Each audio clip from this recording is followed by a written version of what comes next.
Shalom. Filipi 4 ayat 7, saudara.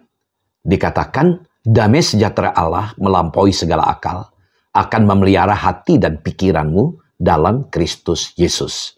Saudara, kalau kita mau dan bisa melaksanakan seluruh ayat 6 yang sudah kita pelajari kemarin, yaitu doa yang disertai dengan iman dan ketundukan kita kepada kehendaknya, maka akibatnya itu ada di dalam ayat 7 yang kita baca ini. Ada damai di dalam diri kita. Jadi intinya, jadi apapun masalah kita, ya kita datang kepada Tuhan dengan sikap apa? Yang kemarin, pemujaan, permohonan, pengucapan syukur, sehingga ada damai. Nah, ada berapa poin yang perlu kita lihat dari ayat ini. Dikatakan tadi, damai sejahtera Allah yang melampaui segala akal akan memelihara hati dan pikiranmu dalam Kristus Yesus. Yang pertama, damai sejahtera Allah. Damai sejahtera Allah ini berbeda dengan damai yang datangnya dari dunia. Bisa kita bandingkan Yohanes 14 ayat 27. Jadi ketika kita berseru kepada Allah dari hati yang tinggal di dalam Kristus dan firman-Nya, maka damai sejahtera Allah akan membanjiri jiwa kita yang susah. Jadi betapa pentingnya kita tinggal di dalam Tuhan. Yohanes 15 ayat 7 dan bahkan dalam satu perikop diulang-ulang, tinggallah di dalamku. Tinggallah, abide in me. Dalam kata Yunani, meno, artinya menetap, stay, tinggal, tidak berpindah-pindah. Maka damai sejahtera Allah akan membanjiri jiwa kita yang susah. Yang kedua, kata melampaui segala akal. Dikatakan tadi, damai sejahtera Allah yang melampaui segala akal. Melampaui segala akal ditulis dalam bentuk present active participle. Nah, maknanya bisa berarti damai Allah itu adalah lebih baik daripada akal budi manusia. Yang kedua, damai Tuhan berada di luar akal manusia.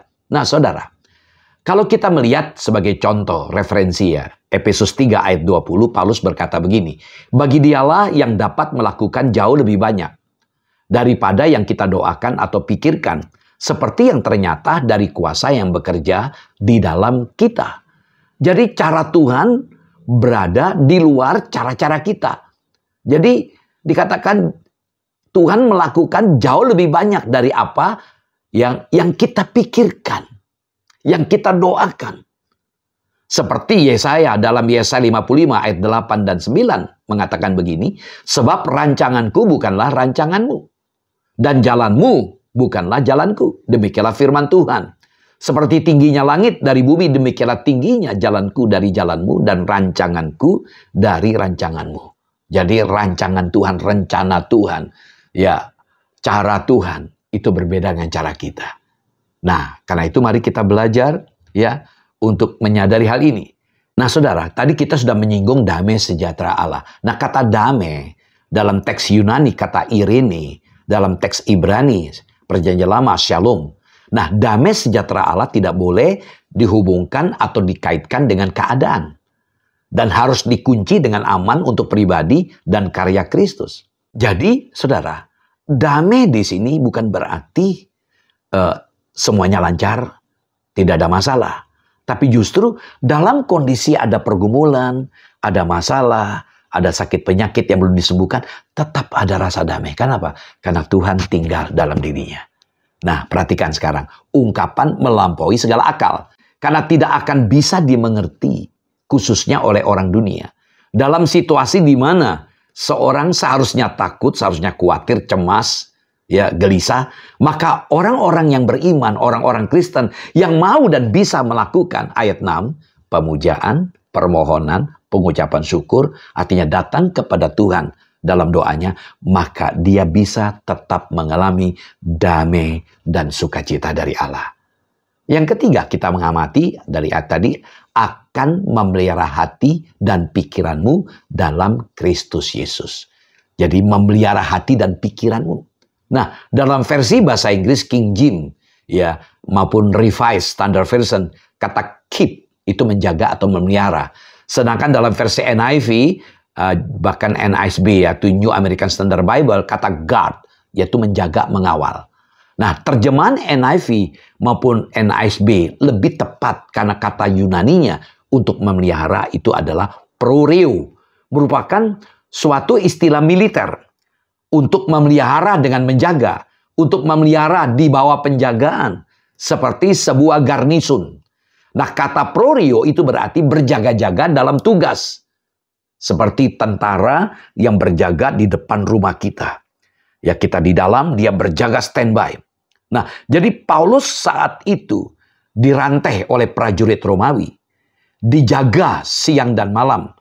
Dalam cara yang serupa, damai sejahtera Allah menjaga dua area yang menyebabkan kekhawatiran, yaitu hati, perasaan yang salah, dan pikiran, pemikiran yang salah. Damai sejahtera Allah selalu berdiri tegak, seperti seorang pengawal yang selalu berjaga-jaga di dalam hati dan pikiran kita. Nah, saudara, perhatikan kata memelihara di sini digunakan tentang keamanan bagi kita orang beriman kepada Tuhan Yesus. Dan rasa aman yang adalah milik kita ketika kita menempatkan semua hal ke dalam tangan Allah. Bayangkanlah sebuah kota yang berdinding tinggi, dilindungi dengan ketat. Lalu bayangkanlah seorang warga di dalamnya melakukan bisnisnya, melakukan pekerjaannya tidak terganggu. Karena dia tahu bahwa dia aman. Itulah gambaran yang ditimbulkan oleh kata yang berarti memelihara.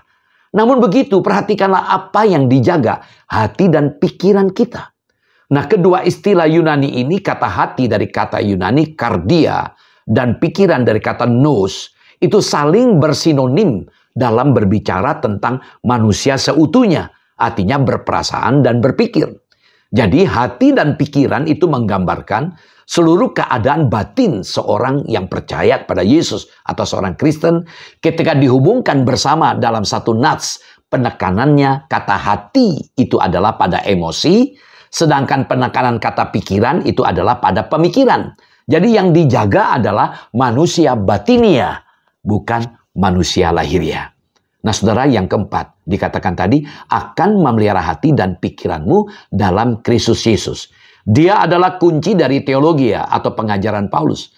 Semua manfaat dan aliran berkat Tuhan bagi kita, atau umat manusia yang jatuh mengalir melalui kehidupan pengajaran, kematian, kebangkitan, kedatangan kedua, dan kesatuan pribadi dengan Yesus Kristus. Orang percaya sangat penting bersatu dengan Tuhan atau bersekutu dengan Tuhan Yesus. Ini secara teologis identik dengan tulisan Rasul Yohanes dalam Yohanes 15, tinggallah di dalam aku.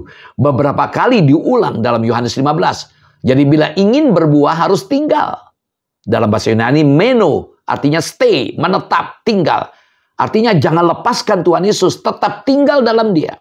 Di luar Yesus kita tidak akan berhasil. Di luar Yesus kita tidak akan berbuah. Saudara, kalau kita berdoa maka damai sejahtera Allah itu akan mengawal hati dan pikiran kita. Sama seperti sepasukan prajurit mengawal sebuah benteng. Sehingga kita akan tetap memiliki damai dalam situasi dan kondisi apapun. Shalom.